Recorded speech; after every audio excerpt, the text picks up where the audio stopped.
तो hello friend, कैसे आप लोग। स्वागत है आप सभी का अपने चैनल जेएम मैथ पर। फ्रेंड, आज हम लोग कक्षा 8 का प्रश्नावली 1.2 करने वाले हैं। तो यदि आप मेरे चैनल पर पहली बार विजिट किए हैं तो मेरे चैनल को सब्सक्राइब कर लीजिएगा और बेल आइकन को प्रेस कर दीजिएगा, जिससे मेरे वीडियो की नोटिफिकेशन आप तक आसानी से पहुँच जाए। तो आइए हम लोग बिना किसी देरी के शुरुआत करते हैं प्रश्न संख्या 6 को। क्या कह रहा है प्रश्न संख्या 6 कि रिक्त स्थानों को भरिए। जो खाली जगह है इसमें, इस जगह पे कौन सी संख्या आएगी उसको भरना है। तो यहाँ पे क्या है फ्रेंड, -5/12 प्लस -12/5 बराबर क्या है। तो यहाँ पे दिया हुआ है -12/5 प्लस खाली घर भरना है आपको। तो क्या है कि इधर जितना है इधर के बराबर हमको इधर का लाना है। तो इधर के बराबर इधर का लाने के लिए क्या करना होगा। तो यहाँ पे देखिए, अगर यहाँ पे थोड़ा गौर फरमाए तो ये देखिए, ये नंबर जो है ये आपका यहाँ पे आ चुका है, यानी कि आपका बराबर लाना है। तो जाहिर सी बात है कि ये नंबर आपको यहाँ पे लाना होगा। तो क्या हो जाएगा, यहाँ पे -5/12 आपका आंसर हो जाएगा। या फिर ऐसे समझिए, अगर मैंने इसे ए मान लिया, इसको बी मान लिए, तो अगर इसे हम क्रम विनिमय के रूप में रखें तो क्या होता है कि क्रम विनिमय ए प्लस बी बराबर क्या होता है, बी प्लस ए। तो ए का जो यहाँ पे जो बी का वैल्यू है वो फर्स्ट में आया है। यहाँ पे जो बी है, यहाँ पे देखिए ये बी आया, तो यहाँ ए का वैल्यू यहीं पे आएगा, क्योंकि यहाँ पे कह दिया है ए प्लस बी बराबर क्या होता है, बी प्लस ए। यानी जो बी है वो पहले होगा और ए जो है वो बाद में चला जाएगा। तो यहाँ पे ये ए जो है ये पहले था, तो यहाँ पे आपका बाद में आ गया। इस प्रकार से भी आप करके आंसर करना चाहें तो कर सकते हैं। लेकिन हाँ, आपको ये पता होना चाहिए कि योग क्रम विनिमय क्या है। तो जब दो संख्याओं के क्रम में अदला बदली करेंगे तो भी परिणाम जो है वो संतुष्ट रहेंगे, यानी इधर जितना आएगा इधर भी इतना ही होगा। तो यही काम हमने यहाँ पे किया है। यहाँ पे ए और बी दो संख्याएं हैं, मान लीजिए ये दो संख्या, इनके क्रम में हमने अदला बदली कर दिया। तो यहाँ पे पहले से एक का क्रम बदला हुआ था, तो हमने इसके क्रम को हमने इधर कर दिया, तो भी कोई दिक्कत नहीं होगी। इस प्रकार से हमने इस क्वेश्चन का हल कर लिया। आइए अब हम लोग बी प्रश्न का हल करते हैं। बी प्रश्न क्या कहता है कि यहाँ पे भी अगर इसे हम ए मानते हुए चले और इसको बी, तो यहाँ पे क्या देख रहे हैं कि चूंकि योग क्रम विनिमय करते हैं तो क्या होता है, ए प्लस बी बराबर बी प्लस ए। तो क्या हो रहा है, ये बी, तो ये जो बी का मान है ये आपका यहाँ पे है, तो यहाँ पे बी है, तो प्लस यहाँ पे क्या खाली जगह पे क्या भरना है, ए ही तो भरना है, यानी ए का जो वैल्यू है वही भरना है। तो यहाँ पे ए का वैल्यू क्या है, -7 है, तो क्या हो जाएगा आपका -7 आंसर भराएगा। तो आइए अब हम लोग सी प्रश्न को हल करते हैं। सी प्रश्न क्या है, सी प्रश्न देखिए फ्रेंड क्या है कि 17/5 प्लस -3/7 प्लस -7/8 और पूरे पे ब्रैकेट किया हुआ है। तो यहाँ पे क्या है, अगर हम इसको ए मान लें, इसको बी मान लें, इसको सी मान लें, तो कह सकते हैं ए प्लस बी प्लस सी और पूरे में ब्रैकेट कर देते हैं। अब यहाँ पे ध्यान दीजिए फ्रेंड, इधर बराबर की इधर क्या है, तो ये जो ए है यहाँ पे, ये वाला ए जो है आपका यहाँ पे आया है, और यहाँ पे तो खाली घर छोड़ा हुआ है। यहाँ पे जो सी है, ये सी आपका यहाँ पे आया है, तो ये सी हो गया। तो बचा क्या, यहाँ पे भरना क्या है, यानी कि इसका मतलब ये बी जो है आपको यहाँ पे भरना है। तो यहाँ पे क्या हो जाएगा, बी का वैल्यू कितना है, -3/7, तो यहाँ पे क्या हो जाएगा, -3/7 भर देंगे। या यूँ कह लीजिए कि हमारा यहाँ पे तीनों संख्याएं क्या है, साहचर्य के रूप में है, यानी तीनों एक साथ है। तो हमने क्या किया है इसमें फ्रेंड कि इनके साहचर्यता को चेंज कर दिए। यहाँ पे तीनों में साहचर्यता थी, तो हमने केवल इन्हीं दोनों में, देखिए यहाँ पे तीनों ए प्लस बी प्लस सी पूरे पे ब्रैकेट था, तो हमने क्या किया कि इनकी साहचर्यता को चेंज करने के लिए क्या किया कि इनके दो ही संख्याओं में हमने ब्रैकेट किया है, यानी इससे हमारा साहचर्यता में परिवर्तन हुआ। प्लस सी को बाहर रखे, तो आपका जो था वही क्रम में है, ए प्लस बी प्लस सी जो था, यहाँ पे भी ए प्लस बी प्लस सी है, लेकिन यहाँ पे केवल साहचर्यता चेंज हुई है। तो साहचर्यता कैसे चेंज होती है, तो ब्रैकेट को अगर हम इधर उधर करके लगा देते तो उससे मेरा साहचर्यता चेंज होता है। तो आई होप आप लोग को समझ में आ गया होगा कि यहाँ पे क्या भरना था। अब हम लोग आते हैं प्रश्न संख्या डी को हल करते हैं। यहाँ पे क्या है फ्रेंड, अगर हम इसको देख लें तो -11/7 है, और यहाँ पे अगर मान लेते कि ये ए है, तो ये ए यहाँ पे आना चाहिए। अगर क्रम विनिमय के हिसाब से देखें, ये ए मान लीजिए और ये बी, तो यहाँ पे क्या है, यहाँ पे जो ए है वो वाला ए यहाँ पे, क्योंकि बी प्लस ए होता है, ए प्लस बी बराबर बी प्लस ए, तो यहाँ पे ए जो है ये आपका यहाँ पे आ जाएगा, यानी ये वाला हो जाता। लेकिन यहाँ पे देखिए -11/7 है और यहाँ पे 11/7 है, तो ए तो मैच हो नहीं रहा है। तो फिर क्या करेंगे हम लोग, मैच नहीं हो रहा है तो इसका मतलब हो गया क्या कि हमको यहाँ पे क्रम विनिमय का गुण नहीं लगाना है। तो क्रम विनिमय का गुण नहीं लगाएंगे तो फिर कैसे बनाएंगे, तो यहाँ पे एक चीज़ और ध्यान देने से, बहुत ही कॉमन सी बात है फ्रेंड, कि यहाँ पे जो अगर इसको हम ए मान लें और यहाँ पे बी मान लें, इसको क्रम विनिमय के रूप में न कह करके फिर भी इसको ए और बी मान लें, तो देखिए फ्रेंड यहाँ पे जो बी है, अब यहाँ वाला का ए मान लेते हैं, यहाँ वाला का बी मान लेते हैं, जो फर्स्ट फर्स्ट है उसको फर्स्ट फर्स्ट में ही ऐसे ही करके मान लेते हैं। अब यहाँ पे देखिए यहाँ जो बी का वैल्यू है वो वाला यहाँ पे नहीं है, और यहाँ पे जो ए का वैल्यू है ये यहाँ पे नहीं है, और आपको बराबर दिखाना है तो अगर हम इसको यहाँ पे रख देते हैं और ये वाला को यहाँ पे रख देंगे तो आपका बराबर हो ही जाएगा। तो इस प्रकार से क्या हो जाएगा, ये बी का वैल्यू यहाँ पे रख देंगे 11/7, और ये वाला जो ए का वैल्यू है ये यहाँ पे आ जाएगा -11/7। तो इस प्रकार से क्या हो गया फ्रेंड कि अब इधर का जितना आएगा इधर भी उतना ही आएगा। यहाँ पे बहुत ही कॉमन सी बात थी फ्रेंड कि यहाँ पे जो नंबर था सेकेंड वाला में, ये यहाँ पे सेकेंड में मौजूद नहीं था, तो हमने ये वाला सेकेंड का नंबर यहाँ पे डाल दिए, और ये वाला जो फर्स्ट में जो है -11/7 है ये आपका फर्स्ट में यहाँ पे नहीं था, तो ये वाला को यहाँ पे रख दिए। तो क्या हो गया फ्रेंड, अब यहाँ पे देखिए तो सेम सेम मिल गया, यानी कि इधर और इधर दोनों को बराबर ही हो जाएगा। तो इस प्रकार से आपको यहाँ पे भरना था ये और इसमें। तो आई होप आप लोग को समझ में आ गया होगा। आइए अब हम लोग इसी प्रकार से क्वेश्चन नंबर 7 को हल करते हैं। प्रश्न संख्या 7 क्या कहता है फ्रेंड कि निम्नलिखित प्रश्नों के उत्तर दीजिए। यहाँ पे जो प्रश्न है इनके हमें उत्तर देने हैं। क्या उत्तर देना है, तो चलिए क्वेश्चन को हम लोग पढ़ते हैं। वह कौन सी परिमेय संख्या है जिसका योज्य प्रतिलोम वह स्वयं है। यानी एक ऐसी परिमेय संख्या बतलाना है जो जिसका अगर हम योज्य प्रतिलोम करें, योज्य प्रतिलोम का अर्थ होता है चिन्ह का उल्टा, यानी अगर हम कहें माइनस है तो उसका उल्टा हो जाएगा प्लस, और प्लस है तो उसका उल्टा हो जाएगा माइनस, ये होता है योज्य प्रतिलोम। तो कौन ऐसी संख्या है जिसका हमको उल्टा करने पर भी वही संख्या सेम का सेम ही प्राप्त होगा। जैसे अगर एक का उल्टा करते हैं तो एक का उल्टा यानी प्लस में एक है तो इधर आएगा तो माइनस में एक होगा। तो क्या एक का उल्टा स्वयं ये एक हुआ, ये तो एक है लेकिन ये -1 है, तो कहाँ स्वयं आया, स्वयं नहीं आया। तो ऐसे ही हमको ऐसा कौन सा संख्या लेना है जो कि उसका उल्टा भी करेंगे तो वही आएगा। तो वह संख्या क्या हो जाएगी फ्रेंड, 0। क्यों, क्योंकि देखिए 0 में अगर हम 0 का उल्टा लिखें तो -0 हो जाएगा, क्योंकि प्लस में है तो -0। अब माइनस लगा दो या यहाँ पे प्लस लगा दो तो इसमें चिन्ह का कोई वैल्यू नहीं रहता है, क्योंकि 0 के साथ माइनस आए या प्लस आए उससे कोई फर्क नहीं पड़ता है। इसलिए क्या हो जाएगा कि अगर हम इस संख्या का योज्य प्रतिलोम करेंगे तो वह स्वयं ही रहेगा। तो 0 कह लो या -0 कह लो, उससे कोई प्रॉब्लम नहीं है।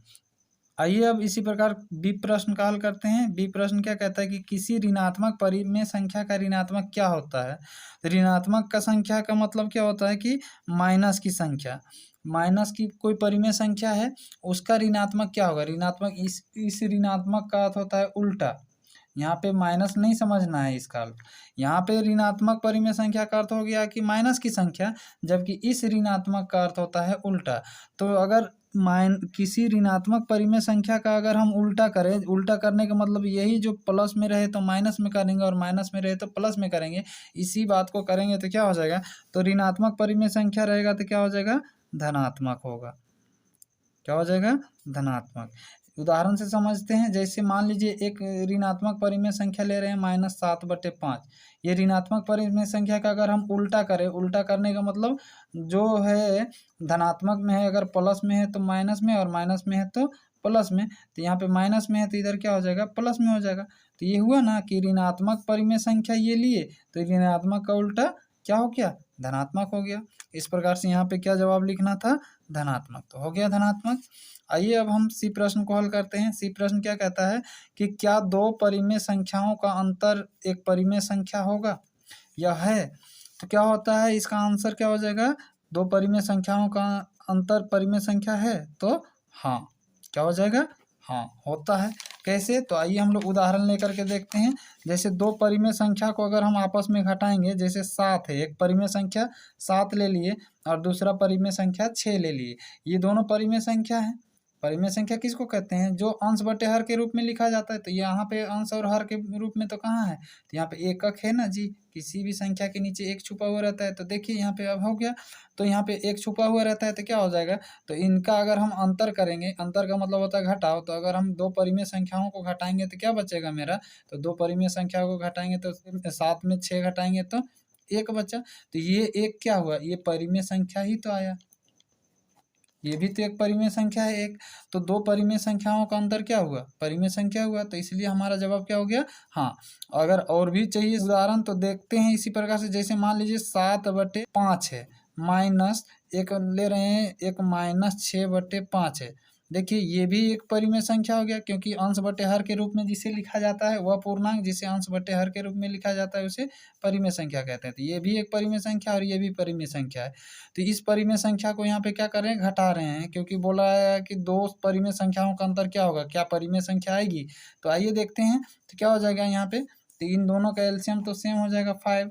अब 7 माइनस और फिर यहाँ पे क्या है? इसका अपना -6 है तो अपना -6 हो गया। अब दो चिन्ह एक साथ आ रहे हैं तो इसको ब्रैकेट कर लेंगे। तो क्या हो जाएगा? 7 और माइनस इंटू माइनस प्लस 6/5 बराबर क्या हो जाएगा?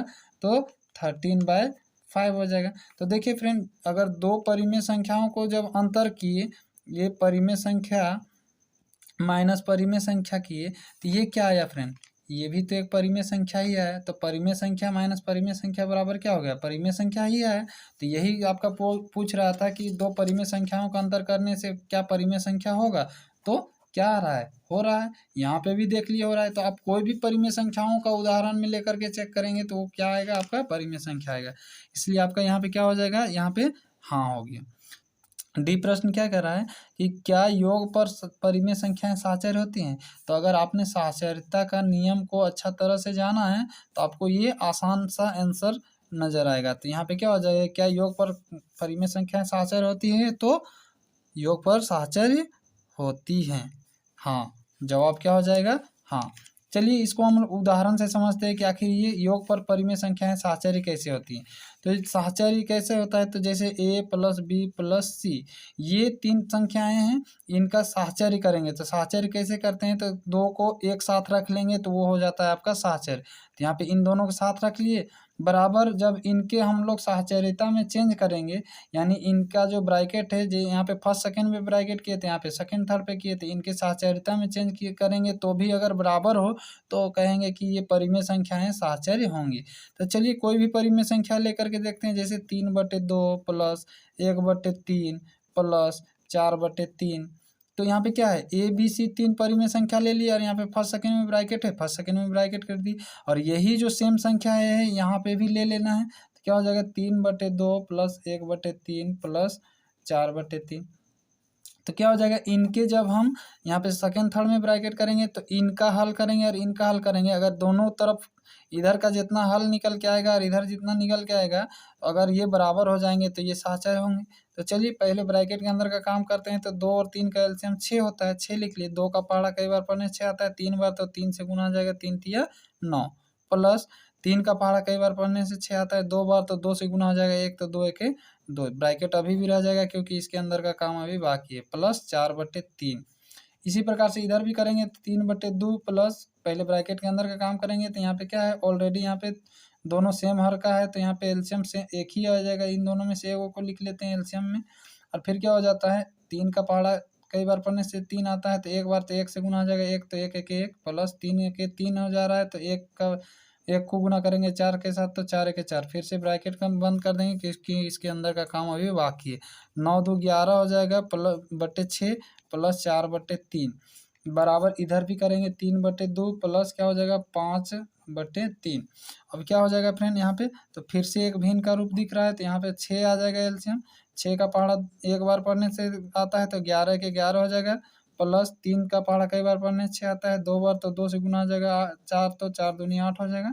इस प्रकार से इधर भी हम लोग करेंगे तो क्या हो जाएगा? 2 और 3 का एलसीएम 6, 2 का पहाड़ा कई बार पढ़ने से आएगा आपका 6, तो 3 बार तो 3 से गुना हो जाएगा, 3 तो 3 तिया 9 हो जाएगा, प्लस 3 का पहाड़ा कई बार पढ़ने से 6 आता है, 2 बार तो 2 से गुना हो जाएगा, 5 तो 5 दूनी 10। इस प्रकार से क्या हो जाएगा? 11 और 8 19/6 बराबर इधर क्या हो जाएगा? 10 और 9 19/3। 6। तो हमने देखा कि ये परिमेय संख्याएं ले लिए और परिमेय संख्याओं को हमने साहचर्य गुण के रूप में रख दिए। ये साहचर्य गुण है फ्रेंड, तो इसी नियम में, इसी फॉर्मूले में रख दिए तो हमने देखा कि ये साहचर्यता का गुण इसमें लागू हो रहा है। इसलिए क्या हो जाएगा आपका आंसर यहाँ पे, क्या हो जाएगा कि क्या योग पर साहचर्य हैं, तो हाँ हो जाएंगे। अब आते हैं हम लोग ई प्रश्न को देखते हैं। ई प्रश्न क्या कहता है कि क्या योग के अंतर्गत परिमेय संख्याएं क्रम विनिमय होती है, तो इसका भी जवाब क्या हो जाएगा, हाँ। आइए हम लोग देखते हैं कि ये कैसे होता है, तो उदाहरण लेकर के समझते हैं कि ये कैसे होता है। तो चलिए देखते हैं उदाहरण में। योग क्रम विनिमय बोल रहा है, तो योग क्रम विनिमय क्या होता है, वही परिमेय संख्याओं का योग क्रम विनिमय। तो देखिए योग क्रम विनिमय का फॉर्मूला क्या होता है, a प्लस बी बराबर बी प्लस ए होता है। यानी इनके हम लोग क्या करेंगे, कोई दो परिमेय संख्या ले लेते हैं, 3/2 प्लस 4/5 ले रहे हैं मान लीजिए। तो यहाँ पे दो परिमेय संख्याएं ले लिए और इनके क्रम में अदला बदली करेंगे। a प्लस बी बराबर बी प्लस ए होता है यहाँ पे, तो क्या हो जाएगा, तो यहाँ पे क्रम का अदला बदली करेंगे तो क्या हो जाएगा, तो 3/2 जो था इसको हम लोग पीछे कर देंगे और जो 4/5 है सेकेंड में इसको फर्स्ट में कर देंगे। और इधर का मान और इधर का मान अगर अब करने पर बराबर आएंगे तो हम कहेंगे कि ये परिमेय संख्याएं योग क्रम विनिमय के रूप में होंगी। तो चलिए करके देखते हैं। 5 दूनी 10 हो जाएगा एलसीएम। तो 2 का पहाड़ा 5 बार पढ़ेंगे तो 5 से गुना हो जाएगा 3, तो 5 दिया 15 प्लस 5 का पहाड़ा 2 बार पढ़ेंगे तो 5 दूनी 10 यानी 4 दूनी 8 हो जाएगा। इस प्रकार से इधर भी करेंगे तो क्या हो जाएगा फ्रेंड, यहाँ पे भी एलसीएम 10 होगा। 5 का पहाड़ा कई बार पढ़ेंगे 10 आएगा, तो 2 बार, तो 2 से गुना हो जाएगा 4, तो 4 दूनी 8 हो जाएगा। प्लस 2 का पहाड़ा कई बार पढ़ेंगे कि 10 आएगा, तो 5 बार, 5 से गुना हो जाएगा 3, तो 5 दिया 15। तो यहाँ पे क्या हो रहा है फ्रेंड, 15 8 23/10 हो जाएगा। और बराबर इधर 8 और 15 23/10। तो यहाँ पे क्या हो गया फ्रेंड, यहाँ इधर जितना LHS आया इधर RHS उतना नहीं आया, तो इसका मतलब क्या हो गया कि योग के अंतर्गत क्रम विनिमय होता है परिमेय संख्या। तो यहाँ पे क्या हो गया, इसी कारण से यहाँ पे हाँ जवाब में हो गया। आइए फ्रेंड अब हम लोग इसी प्रकार से F प्रश्न का हल करते हैं। F प्रश्न क्या है, क्या व्यकलन के अंतर्गत परिमेय संख्याएं क्रम विनिमय है। तो व्यकलन के अंतर्गत आपको पता होना चाहिए क्या है, तो व्यकलन के अंतर्गत क्रम विनिमय नहीं होता है। अगर आप इसका भी उदाहरण देखना चाहते हैं तो आइए मैं दिखाता हूँ। व्यकलन के अंतर्गत परिमेय संख्या, व्यकलन का अर्थ होता है घटाव। घटाव के अंतर्गत अगर हम क्रम का अदला बदली करेंगे तो क्या होगा, जैसे a माइनस बी बराबर b माइनस ए करेंगे तो क्या ये बराबर होंगे, अगर ये बराबर होंगे तो हो जाएंगे। चलिए कोई साधारण सा नंबर लेकर के देखते हैं, जैसे 6 माइनस 5, ये भी एक परिमेय संख्या है, ये भी एक परिमेय संख्या है। और इधर क्या करेंगे, तब यहाँ पे जो a का वैल्यू इसको पीछे कर देंगे और b का वैल्यू पहले कर देंगे, क्योंकि इनके क्रम में हम लोग दूसरा में है उसको पहला में कर दे रहे हैं और पहले वाले के दूसरा में। तो 5 माइनस 6 क्या हो जाएगा फ्रेंड, 6 में 5 घटाएंगे क्या बचेगा, 1 बचेगा। और इधर क्या घटाना है, 5 में 6 घटाना है तो घटेगा नहीं, तो 6 में ही 5 को घटाएंगे तो 1 बचा। लेकिन इससे घटाए तो इसके आगे का चिन्ह आ जाएगा। तो यहाँ पे भी इससे घटाए थे तो इसके आगे का चिन्ह प्लस है, तो प्लस तो दिख ही नहीं रहा। तो देखिए फ्रेंड यहाँ पे प्लस में 1 आया और इधर माइनस में 1 आया। तो क्या व्यकलन के अंतर्गत परिमेय संख्याएं जो है वो क्रम विनिमय हुई। क्रम विनिमय होता तो इनका जो है क्रम का अदला बदली करने के बाद भी ये बराबर होते, लेकिन बराबर नहीं हुए। इसका मतलब यहाँ पे क्या हो गया, नहीं। समझ में आ गया होगा। अब हम लोग आगे चलते हैं। अब हम लोग करते हैं जी प्रश्न का हल। जी प्रश्न में क्या है कि क्या व्यकलन के अंतर्गत परिमेय संख्याएं साहचर्य हैं, तो इसका भी आंसर क्या हो जाएगा फ्रेंड, नहीं। आइए इसका भी एक एग्जाम्पल लेकर के देखते हैं। जैसे a माइनस बी माइनस सी है, ये है अगर, और फिर a माइनस बी माइनस सी है, इनका हमको क्या करना है, साहचर्य करना है। तो साहचर्य का अर्थ होता है 7। 7 कैसे होगा, तो ब्रैकेट करेंगे। तो देखिए हम पहले दूसरे कर रहे हैं और इस बार साहचर्यता में अगर हम चेंज करेंगे तो क्या ये व्यकलन के अंतर्गत साहचर्य होंगे, यानी बराबर होंगे। अगर बराबर हो गए तो समझ लेना है कि ये आपका होगा। तो चलिए यहाँ पे कोई नंबर डाल करके देखते हैं, कोई भी परिमेय संख्या है। तो 2 माइनस 3 माइनस 4 सिंपल सा नंबर ले रहे हैं जिससे आपको समझने में आसानी होगी। तो 2 माइनस 3 माइनस 4, यहाँ पे फर्स्ट सेकंड में ब्रैकेट है, फर्स्ट सेकंड में ब्रैकेट की। फिर क्या है 2 माइनस 3 माइनस 4, तो यहाँ पे क्या है सेकंड थर्ड में ब्रैकेट कर देंगे, क्योंकि यहाँ पे साहचर्यता का अर्थ होता है कि एक साथ, तो साहचर्यता में परिवर्तन करने के बाद बराबर होगा क्या? कहने का अर्थ यही है इस क्वेश्चन का कि अगर व्यकलन के अंतर्गत में किसी संख्या को लिखेंगे और उनकी साहचर्यता में चेंज करेंगे तो क्या वो साहचर्य कहलाएंगे? और साहचर्यता में चेंज करने के बाद अगर बराबर निकल के आएंगे इनके वैल्यू तो वो साहचर्य होगा। तो चलिए देखते हैं। तो 2 में 3 घटाएंगे, सबसे पहले ब्रैकेट के अंदर का काम करते हैं। तो ब्रैकेट के अंदर में क्या है, 2 माइनस 3 है, तो घटाएंगे तो क्या हो जाएगा, -1, क्योंकि प्लस माइनस माइनस होता है। फिर -4 बराबर इधर क्या है, तो 2 माइनस, पहले ब्रैकेट के अंदर का काम करेंगे तो यहाँ पे क्या है, 3 में 4 घटेगा नहीं, तो 4 में ही 3 को घटाएंगे, क्यों? क्योंकि प्लस माइनस माइनस होता है। तो क्या हो जाएगा, इससे घटाएंगे तो इसका -1 बचेगा, क्योंकि इससे घटाए तो इसके आगे का चिन्ह भी लगता है। तो यहाँ पे क्या करेंगे, 2 चिन्ह एक साथ आ रहे हैं तो यहाँ पे ब्रैकेट कर देते हैं। तो क्या हो जाएगा, यहाँ पे माइनस माइनस प्लस होता है तो जुड़ जाएगा, तो 5 हो जाएगा, और जो चिन्ह है वही चिन्ह आ जाता है जुड़ने के बाद। बराबर क्या हो जाएगा इधर, तो 2 माइनस माइनस प्लस हो जाएगा, तो क्या हो जाएगा, +1। तो क्या हो गया, -5 इधर है और इधर 2 और 1 3 है। तो 2 और 1 3 है, तो यहाँ पे क्या हो जाएगा, क्या LHS के बराबर RHS आया? क्या इसके साहचर्यता में परिवर्तन करने पर बराबर आया? अगर साहचर्यता में परिवर्तन करने पर बराबर आता तो हम कहते हैं कि परिमेय संख्या व्यकलन के अंतर्गत साहचर्य हैं, और नहीं आया, इस वजह से हम यहाँ पे क्या कहे कि ये व्यकलन के अंतर्गत साहचर्य नहीं है। आई होप आप लोग को समझ में आ गया होगा। अब हम लोग करते हैं एच प्रश्न का हल। क्या है कि वह कौन सी संख्या है जो अपने ऋणात्मक के समान है। यहाँ पे फ्रेंड आपको यहाँ पे इससे पहले भी एक क्वेश्चन को देखे थे जिसमें ऋणात्मक बतला रहा था, लेकिन वहाँ पे ऋणात्मक का अर्थ क्या था, वहाँ पे उल्टा था, तो यहाँ पे भी उल्टा ही होगा। एक ऋणात्मक का अर्थ होता है कि माइनस में, और एक ऋणात्मक का अर्थ होता है उल्टा। तो क्या है कि वह कौन सी संख्या है जो अपने ऋणात्मक के समान है, यानी उसका अगर हम उल्टा भी करें तो बराबर ही रहेगा। तो क्या हो जाएगा, तो 0 हो जाएगा फ्रेंड आपका आंसर। कैसे होगा, तो 0 का अगर हम उल्टा करें -0 तो भी कोई फर्क नहीं पड़ता है, क्योंकि 9 जोड़ 0 कह लें या 9 माइनस 0 कह लें, क्या आएगा आपका, बराबर में 9 ही आएगा, क्योंकि इस 0 पर जो है वो प्लस या माइनस का कोई प्रभाव नहीं पड़ता है। इस वजह से क्या हो जाएगी कि वह कौन सी संख्या होगी, तो जो अपने ऋणात्मक के समान होगी, यानी अपने उल्टा, यानी उल्टा का अर्थ क्या होता है कि जो प्लस में हो ये वो माइनस में उसका उल्टा होगा, और माइनस वाले का उल्टा प्लस हो जाएगा। तो इस प्रकार से क्या हो जाएगा फ्रेंड, आपका 0 हो जाएगा। अब कहिएगा 1 क्यों नहीं होगा, तो देखिए 1 का अगर उल्टा करेंगे तो -1 होता है, तो कहाँ बराबर हुआ। 1 का उल्टा अगर 1 ही होता तब तो हम कहते हैं ना कि वो ऋणात्मक के अपने समान है, इसलिए क्या हो जाएगा फ्रेंड, इसका आंसर 0 हो जाएगा। आइए इसी प्रकार से एक और प्रश्न, आखिरी प्रश्न है, इसको देखते हैं कि परिमेय संख्याओं के लिए योज्य तत्समक क्या है। तो परिमेय संख्याओं के लिए योज्य तत्समक, सबसे पहले योज्य तत्समक का अर्थ समझते हैं।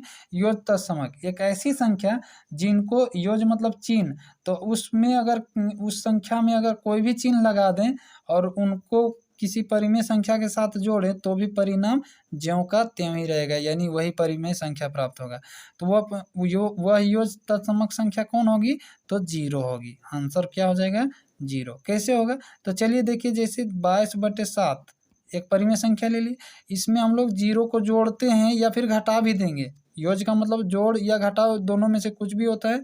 योज्य का मतलब चिन्ह होता है, तो कौन सा चिन्ह, तो प्लस या माइनस। तो जोड़ेंगे तो भी 22/7 रहेगा, और 22/7 में से 0 घटाएंगे तो भी 22/7 रहेगा। तो यही है योज्य तत्समक कि यदि किसी परिमेय संख्या में 0 जोड़ें या फिर घटा दें, यानी कोई एक ऐसी संख्या जोड़ें या घटाएं जो उनके परिणाम को संतुष्ट ही रखता है। अगर इसमें कोई भी अन्य संख्या जोड़ते तो इसमें क्या होता है, इसका मान अलग आता है, यहाँ पे अगर दूसरा संख्या रखते थे तो इसका मान अलग आता है। इसलिए परिमेय संख्याओं के लिए योज्य तत्समक कौन होता है, तो 0 होता है। जिस पर कि क्यों 0 होता है, क्योंकि ये जो संख्याओं को अगर हम जोड़ते हैं या घटाते हैं तो परिणाम वही परिमेय संख्या होती है प्राप्त जो पहले से होती है। इस वजह से यहाँ पे भी देखिए 22/7 + 0 किए तो भी 22/7 रहा, और 22/7 - 0 किए तो भी 22/7 रहा।